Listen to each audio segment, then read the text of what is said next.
برای زن چه حرکتی رو بزنی که معتادت بشه و نتونه ازت دست بکشه. یا بهتره بگم مرد و زن با هم چه حرکتی رو انجام بدن که توی بدن همدیگه ذوب بشن و سرشار از لذت بشن.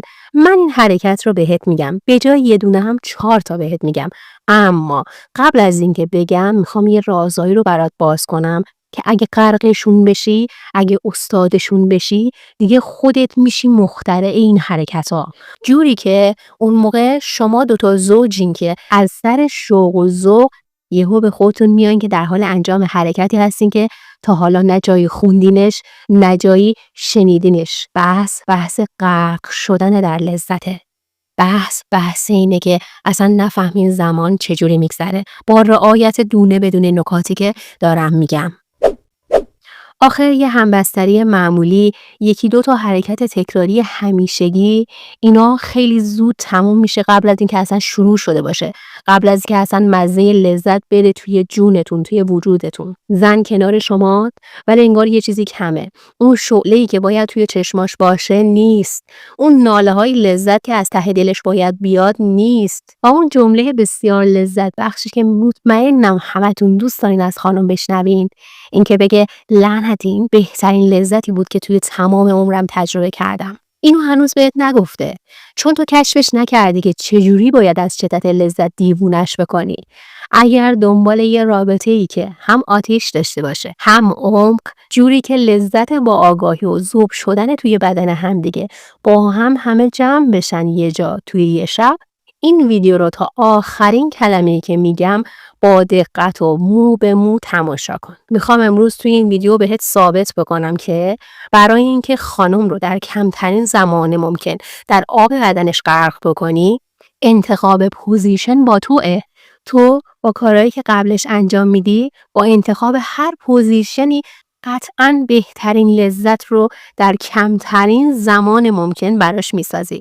و اگه قراره من چیزی رو معرفی بکنم فقط برای شروع و گرم شدنه و همونطور که گفتم بعدش قراره خودتون اختراع کنین و قوی‌تر از همیشه عمل کنین. پس بازم بهت پیشنهاد میکنم که تا پایان این ویدیو ارزشمند همراهی کن، ویدیو رو ترک نکن و کلمه ویدیوی کاربردی رو برای من کامنت کن تا مابقی ویدیوهایی که از این دست موضوعات هستن و میتونن در اطلاع و آگاهی این زمینه به شما کمک کنن رو برات لینکشو ارسال بکنم تا بیشتر استفاده بکنین و همه رو یک جا کنار هم داشته باشی. کلمه ویدیوی کاربردی رو کامنت کن تا برات ارسال کنم.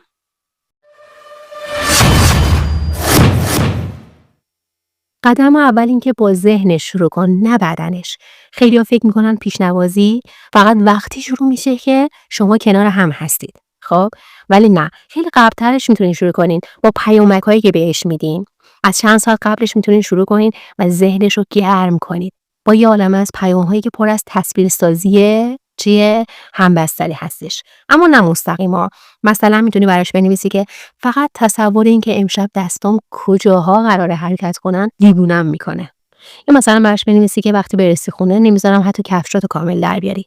این حرفا ذهنش رو میبره روی تخت، بدنش رو گرم میکنه و وقتی بالاخره همدیگه رو دیدین همه چی آماده انفجاره. این باعث میشه بدنش پیش از لمس آماده آتیش گرفتن باشه. حالا این کار رو میتونی حرفه‌ای‌تر انجام بدی با گذاشتن وایس، چون توی صدای قدرت عجیبیه. اگر بلد باشی درست ازش استفاده بکنی میتونی از هر لمسی قوی‌تر عمل بکنی. مثلا همین چیزایی که گفتم رو میتونی به صورت وایس بفرستی. اون داره یه کلمه واسه تو مینویسه، تو براش وایس بفرست که هر کلمه که مینویسی بدنم رو بیشتر میفرسته به سمت دیوونگی. اینا باعث میشه ذهنش پر بشه از تصاویری که بدنش رو آماده میکنه، گرم میکنه. اگه شما این حقیقت رو بدونین که خانوما اول باید خیلی ترمزا رو حذف بکنن تا بتونن میلشون رو روشن بکنن، خیلی موفق میشین. این ترمزا چیا هستن؟ استرس، مسائل هورمونی، شرم، احساس گناه، احساس عدم جذابیت. شما موقعی که با این حرفا، با پیش زمینه، با صحبت‌های عاشقانه گرمش میکنی، میلش روشن میشه. ممکنه ابراز علاقه عاشقانه باشه این روشن کردنه. خاطرات این چنینی که از قبل داشتین رو به زبان بیارین داخل پیاماتون که وقتی قبلش میارین این پیاما رو میدین قطعاً یه خورده این ترمزا شل میکنن دیگه، یه خورده وضعیت بهتر میشه. خیلی توجه کنین به این مسائل، واقعاً تاثیرگذاره.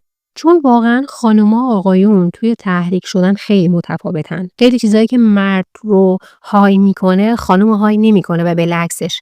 بیشتر آقایون به صورت بستری های میشن و برای همینه که مثلا آقایون هستن که بیشتر اون فیلم های اونجوری رو نگاه میکنن.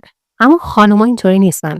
اونا بیشتر با احساس، با تخیل خودشون های میشن. حالا شما تصور کن شما قبل از اینکه بخوای وارد اتاق خواب بشی اینجوری تخیلاتشو بخوای ببری توی زمینه همبستری، بدنش قطعا آماده تر میشه.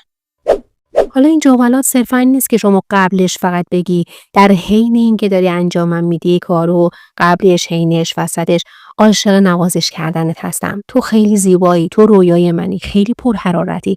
تمام عشقم مال تو. من از ته دل تو رو میخوام. من کاملا به تو تعلق دارم. تو خیلی خوشمزه‌ای. دوست دارم تو رو میونه دستام بگیرم. این جملات رو استفاده کن. جمله ذهنش رو گرم میکنه. این باره چندم بود که گفتم.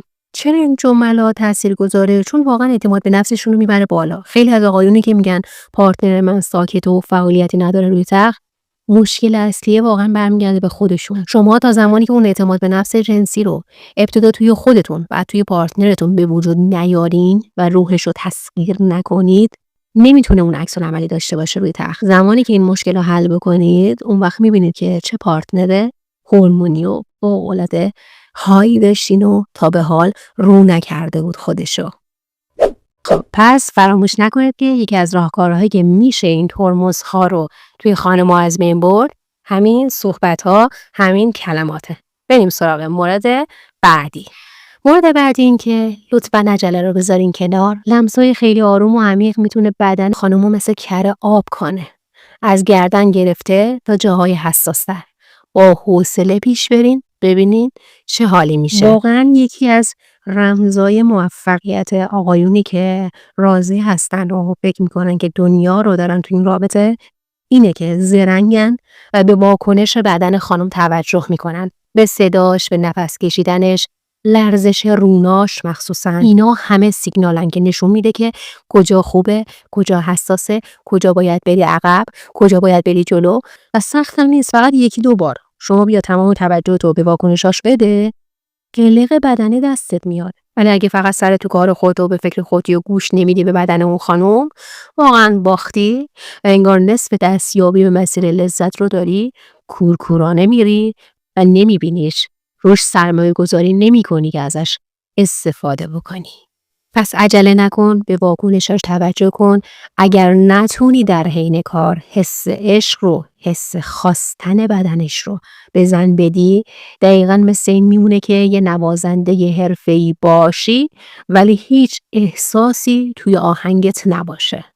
پس این نکته رو یادت باشه، بعد عاطفی رو در حین کار داشته باش. کنارش نذار. قربون صدقه و عشق دادن در حین لمس باشه، چون درسته که فنی بودن مهمه، ولی وقتی بدن تو، نگاه تو، حرکات تو از جنس حضور و لذت نباشه، میشه یه رابطه خشک و بیروح. درسته که خودت داری کیف میکنی، ولی از دید اون خانم میشه یه رابطه خشک و بیروح و نمیتونه اون خانم خودش رو رها کنه توی چنین شرایطی.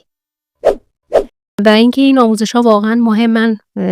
متاسفانه هیچ وقت قرار نیست که هیچ کس هیچ جا، نه تو خانواده، نه تو مدرسه، نه تو دانشگاه، به شما الفبای واقعی رابطه رو یاد بده و این مثل یه امتحان گواهینامه نیست که یه بار بدی و تمام بشه و بره. نه، رابطه شما با پارتنرتون یا رابطه‌هایی که توی آینده داری سرمایه زندگیتن و توی رابطت هیچ وقت شما قرار نیست که لذت واقعی رو بچشی بدون آموزش. اگر مهارتت رو افزایش ندی، اگه نقش و مسئولیت خودت توی رابطه پیدا نکنی، هیچ وقت قرار نیست که به لذت برسی. هیچ معجزه‌ای هم توی رابطت اتفاق نمیفته تا خودت نری و نقشه گنج رو پیدا نکنی. پس دست از آزمون و خطا کردن بر ندار، روی آوردن به قرص و داروهای مختلف و اینا رو بذار کنار. یه خورده غرورتو بذار کنار. وقتی میگم قبل از اینکه شروع کنی، قبل از که بری خونه، هستن با وایس و پیام و عشق دادن گرمش کن. این کارو بکن. در حین رابطه میگم گرمش کن. بعد از رابطه ذهنیتش رو خوب کن. این کار رو انجام بده. تمام نکاتی که گفتم رو انجام بده. اون وقت خودت به این نتیجه میرسی که هیچ پوزیشن خاصی این وسط نیست و شما خودت میتونی طبق اول ویدیویی که گفتم مخترع این حرکت ها باشی. وقتی در هم دیگه ذوق بشی، در هم دیگه غرق بشی، در لذت غرق بشین دوتایی، میتونی این کارهایی رو انجام بدی که اصلا هیچ ازش نه گفته شده نه نوشته شده. اما برای شروع به هر حال یه سری حرکات هستن که خیلی بیشتر کمک میکنه بهتون که لذت رو در کمترین زمان ممکن تجربه بکنین.